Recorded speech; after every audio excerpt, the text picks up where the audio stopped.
Hello everyone, welcome back to exemplar CH.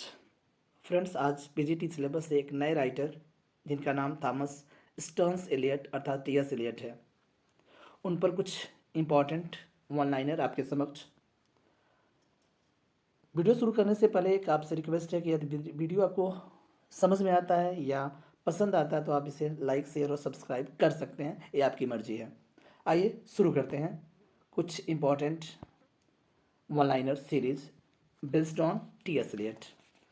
कुछ factual चीज़ें इनको बता देते हैं हम।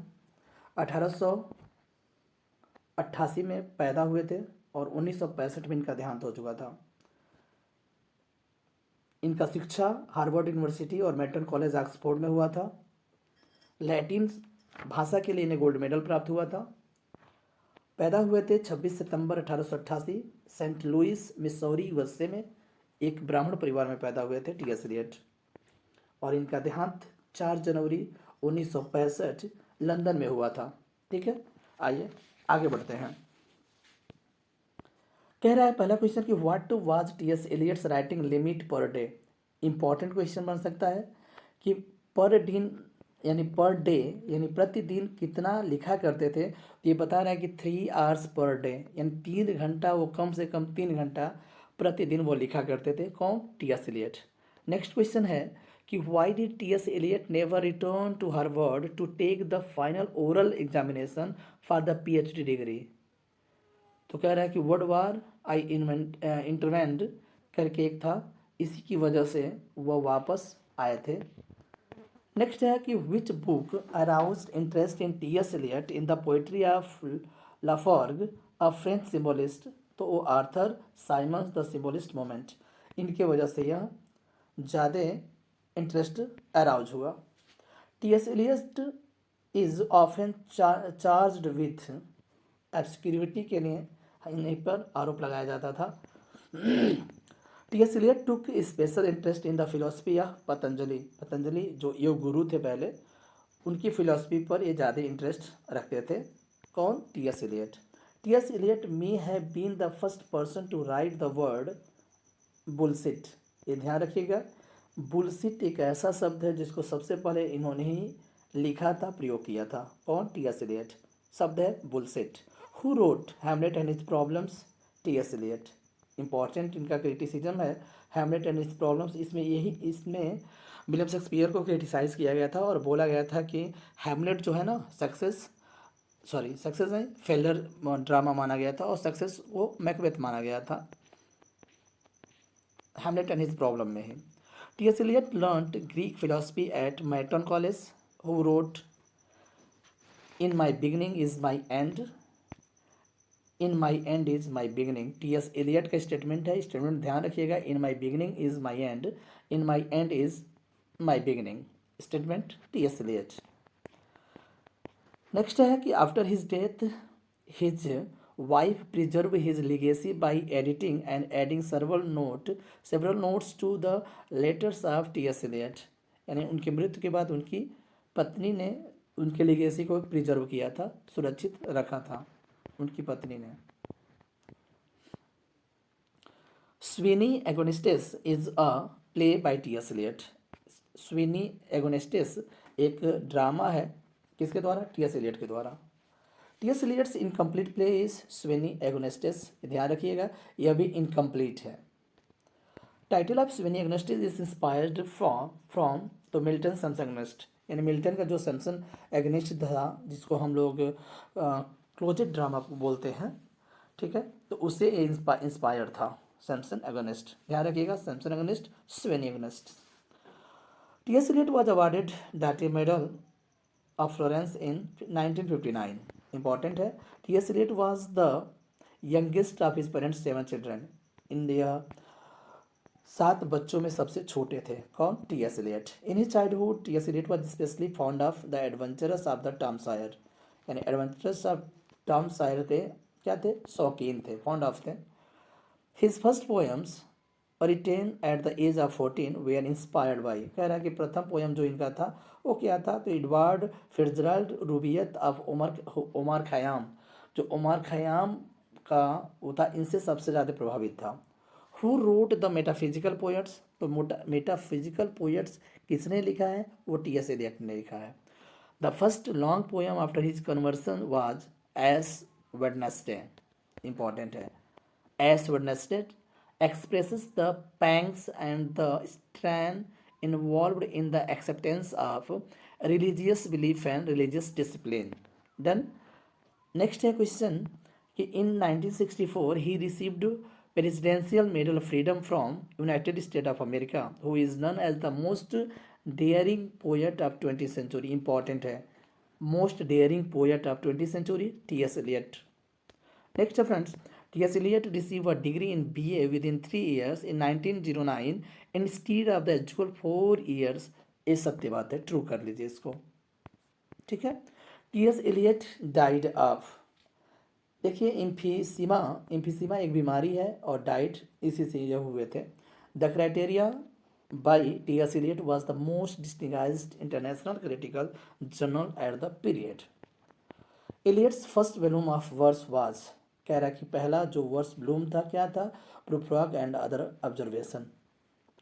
T.S. Eliot the Waste Land concludes with a Sanskrit word, याद आ रहा है? दा सोम शांति शांति शांति। तो ये T.S. Eliot जो कंक्लूड संस्कृत शब्द से कंक्लूड किया गया था। In 1986 the US postal service issued 22 cent stamp in T.S. Eliot's honor, true, ये भी सत्य बात है।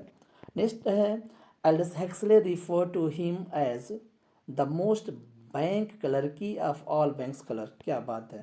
एल्डस हेक्सले का स्टेटमेंट है friends, the most bank clerky of all bank clerks. T.S. Eliot was married 2 times, T.S. Eliot का शादी 2 बार हुआ था, यह भी ध्यान रखने बात है। T.S. Eliot had no children, ये भी ध्यान रखना है कि उनके बच्चे बिल्कुल नहीं थे। Who wrote the play The Elder Statesman? तो T.S. Eliot। April is the coolest month of all, important line है, April is the coolest month of all is taken from T.S. Eliot The Westland। यह line जो है waste land में बोला गया है, April is the coolest month of all। The Westland by T.S. Eliot is an allegory, allegory है।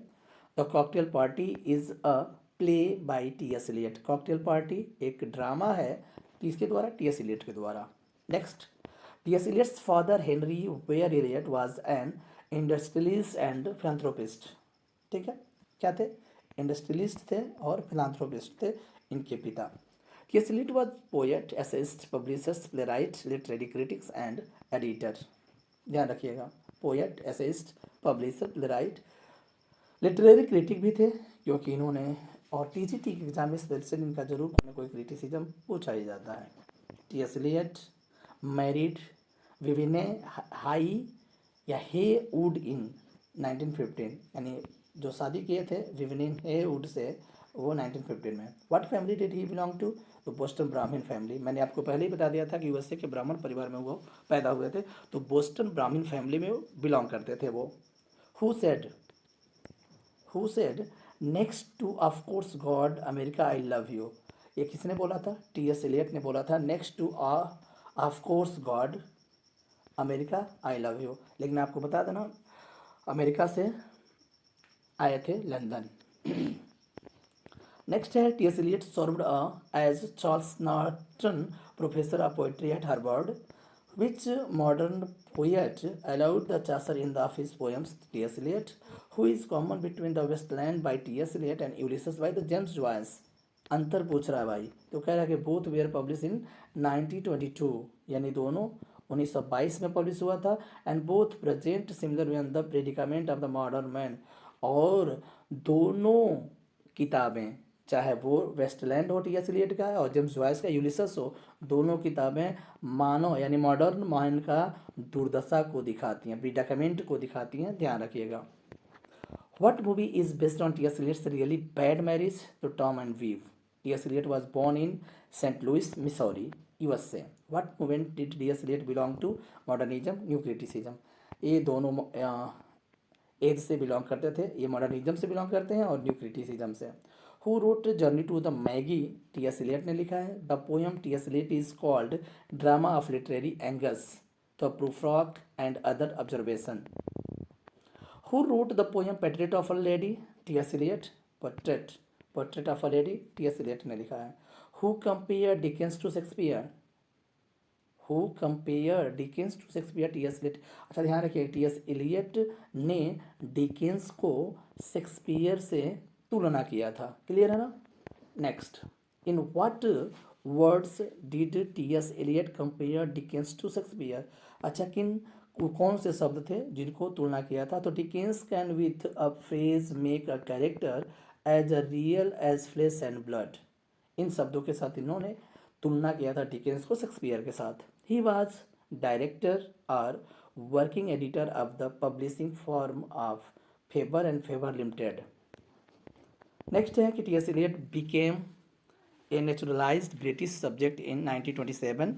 T.S.. Eliot's the waste land is based on the legend of the Fisher King. The figures that appears throughout the Westland Tertius. ये ऐसा figure है जो Westland में appear होता है। In which poem T S. Eliot wrote speak to me why do you never speak speak the Waste Land. Speak to me why do you never speak speak. T S. Eliot four quarter is based on a musical pattern, ध्यान रखिएगा। Next है the theme of T S. Eliot four quarter is artistic consciousness, इसका theme है। Next है who said about T S. Eliot the Waste Land that it is a cross word puzzle and spurious verbal algebra. तो विंथम Lewis ने बोला था इस line को। Who viewed T.S. Eliot The Westland as the longest poem in the English language because of its profundity, perplexity and density of poetic allusion, smith and meaning। Ezra Pound ने बोला था और इजरा pound को ही the Westland क्या किया गया था, समर्पित किया गया था, डेडिकेट किया गया था। ओके फ्रेंड्स, आगे बढ़ते हैं। T S. Eliot the Waste Land was dedicated to Ezra Pound, जिसकी चर्चा मैं कर रहा था। T S. Eliot was assistant editor of the Egoist. T S. Eliot was awarded a order of merit 1948। T S. Eliot was born in 1888, 1888 में पैदा हुए थे। Next, T S. Eliot received B.A. Degree in 1909। Prufrock is a Laforgue poem. Love song of J Alfred Prufrock is an interior monologue. ये monologue है। Monologue में आप समझ रहे हैं ना, ये पोइट्री का एक व्यक्ति द्वारा कही गई बात को मोनोलॉग बोला जाता है। The title of love song of J Alfred Prufrock is ironical है। Next, love song of J Alfred Prufrock opens with let us go then you and I. Line देख ही लीजिएगा, let us go then you and I, ये J Alfred Prufrock open line है। Sorry, who are you and I in the first line of love song of Prufrock. तो कह रहा है कि प्रूफ्राक public personality and the ego, you and I. The man who influenced him at Harvard were George Santayana, the philosopher and poet, and the critic Irving Babbitt. From Babbitt he derived anti-romantic attitude.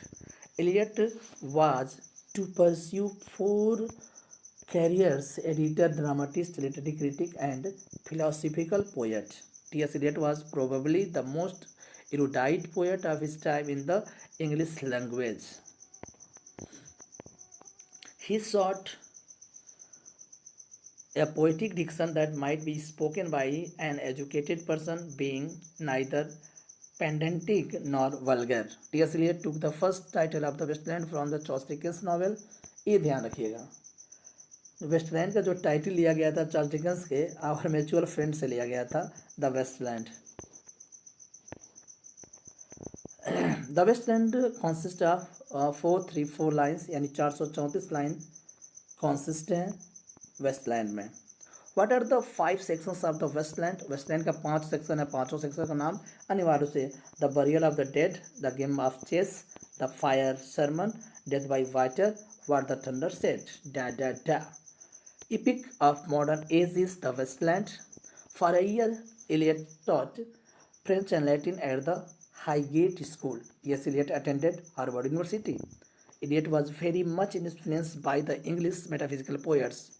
Next, after his conversions to Christianity in the 1927, Eliot's view become increasingly तो conservative कह सकते हैं.